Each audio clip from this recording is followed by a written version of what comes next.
27-yard run.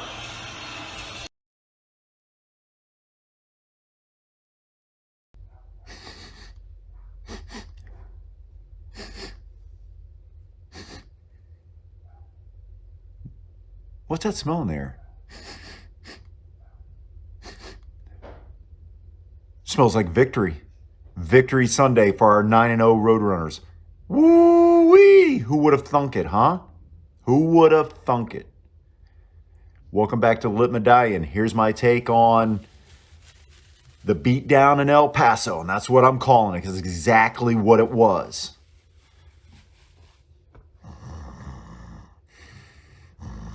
Oh, shit. There's a game. Holy guacamole, you're interrupting my sleep.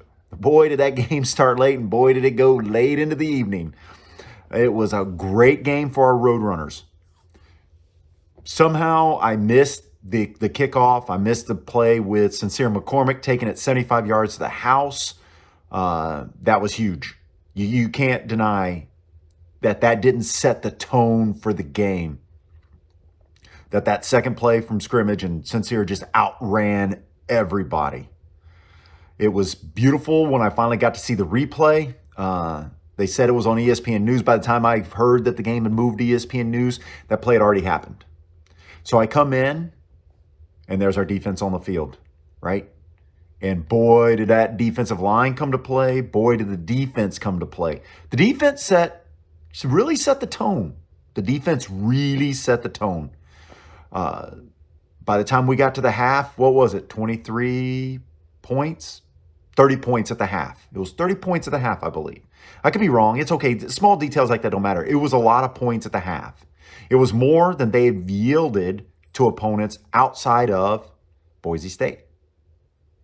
Right? Total in game. And we did it at the half. At the half, we had 300 yards of offense. Remember in my last video, I said they do close to 400 and they hold opponents down to 300. Well, we had 300 at the half. This Roadrunner team is a good football team. So shouldn't surprise anyone that this happened. Now, here's your average UTEP fan on message boards, on YouTube, and whatnot. But y'all ain't played nobody. You Roadrunners ain't played nobody. You think you're up there with Ohio State and Alabama and all them. No, we don't. We don't think that. We don't think that at all. We just want a little bit of respect.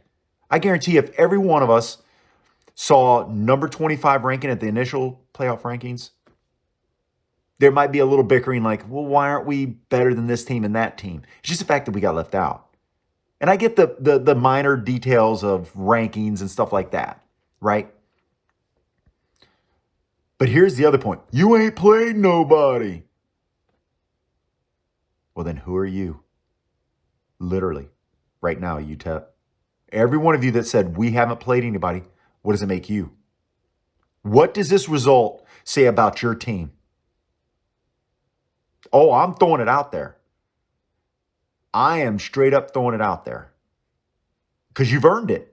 You have earned it with your smack talking and everything you've said for whatever reason why UTSA is discounted. Well, then you're right. You were nobody. We played you. We beat the brakes off of you. But I digress. That's enough of that. Sorry, I had to get it out of my system because you know what, the worldwide interwebs are like. But anyway, let's go back to the game. So that defense, like I said, came to play. They were some savages out there. They were hitting. They were tackling. They were pushing that UTEP offensive line around. They were not playing. The one issue that this team has, and it's happened every game, I don't know if you can call it a blown coverage at this point. It might just be the way the defense is set up that it yields one of these plays or two of these plays every game. Something about the patterns and everything, and it kind of forces our free safety to go one way, and then they send someone out there, and he's always out there by himself. And it yielded a touchdown for UTEP. I mean, Past that, the first half and up until that point was a beautiful defensive game plan. So we got to figure that out. We got to keep an eye on it because when we play a team, well, like Western Kentucky, right, that can throw the ball around, yeah, we better be able to score a lot of points too. Well, we did against Western Kentucky. But what happens when we find a team that can throw the ball around a lot that has a decent enough defense, right? I said earlier it was criminal that Western Kentucky has such a terrible defense. It's criminal compared to what their quarterback's doing for them. Now, Frank Harris has full control of the offense, and you know what? He didn't make bad decisions at all. That kid's bright. He's got a great football mind. Don't know if he'll attempt football next year. I've heard it's up to him and depends on his health. I mean, the kid's been through everything. He's a true warrior. He's come back from multiple knee injuries, I believe each knee, and then a shoulder. He just keeps showing up.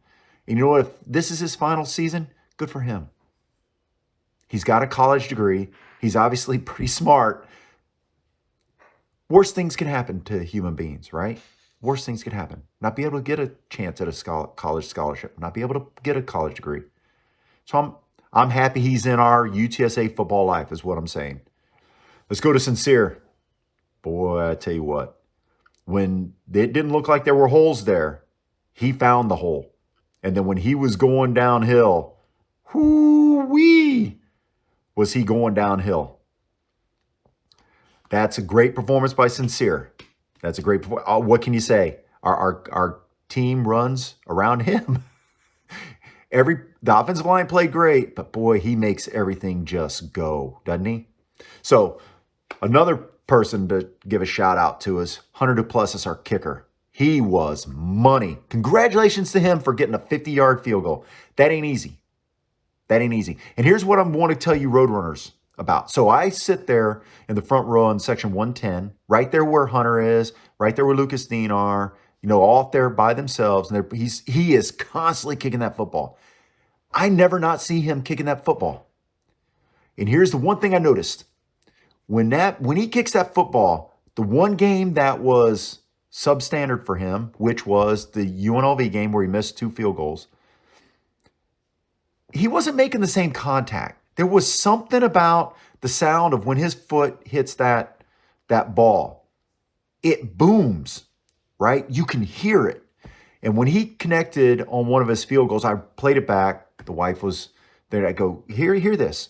And you hear it. And of course, there's a little delay by the sound. Gets it. And I go, that's him kicking the football. I said, when his foot makes that sound, that ball's gone. He kicks a football hard. And when he makes that sound, it's pretty much going where he wants it to go, right down the middle. He's striping it. Just like when you play golf and you stripe a 4-iron, it makes that sound, right? It's that sound. And that ball just goes, right? Same thing for him. So big shout out.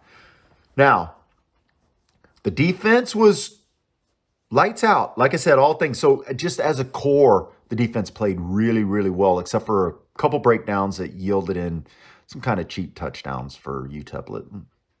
But we got to clean that up. You can't ignore that in victory. So got to clean that up.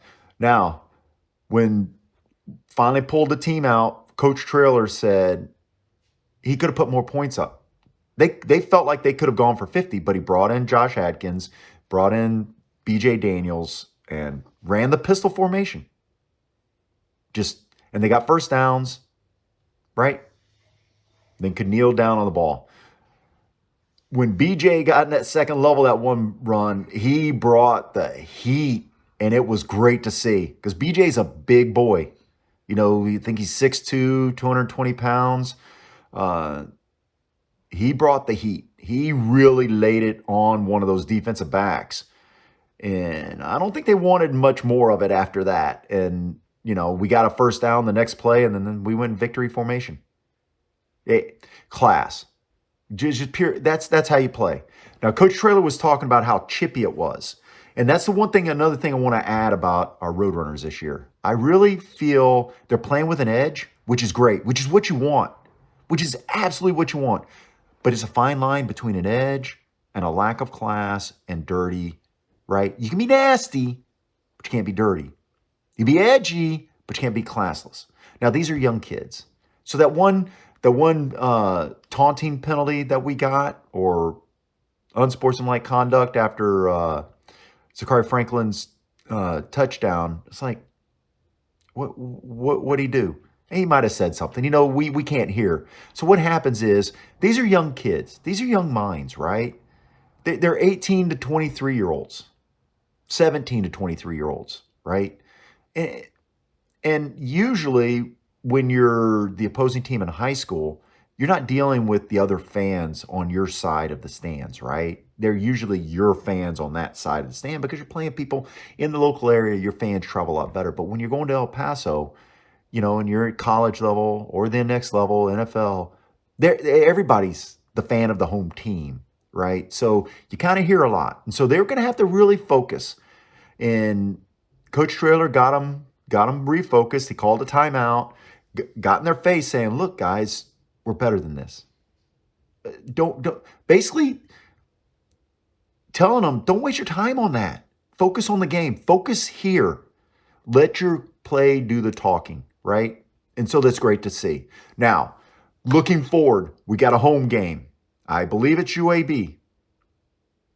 That is the most important game. Roadrunners get through UAB.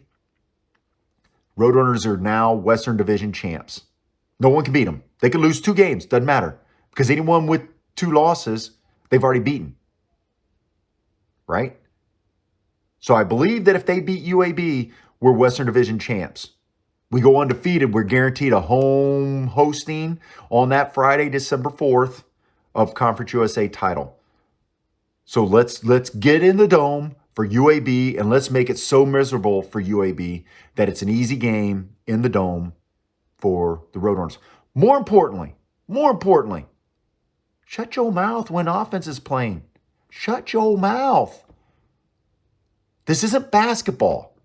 This isn't where they can do hand signals. These kids, those wide receivers, those linemen aren't looking at it. They're wearing helmets. They can't really see someone's mouth. You understand? Like in basketball, you see Tony Parker coming out and doing like this. He ain't got to say anything. They know what that means. Does this, knows what that means. Starts pointing around, they can see it, right? Football's different, right? Way different. You can't rock when we're on offense. We score a touchdown, you be as loud as you want. You be as loud as you want. Because I'm going to be as loud as I want. Ain't going to lie. But we don't need UTSA chants when we're in the middle of the field. We don't need excessive cheering because we go fast. Just remember that. We go fast. Those players get up to the line of scrimmage after they make a big play. So, yay! Oh, they're at the line of scrimmage. That's how it's going to be. You want to be the best fan you can be? Just remember that. Anyway, great win. It shut a lot of UTEP fans up. Even better. I hate that we're not going to be playing them because they're fun to play, right? They are. See you in the dome. Birds up, baby.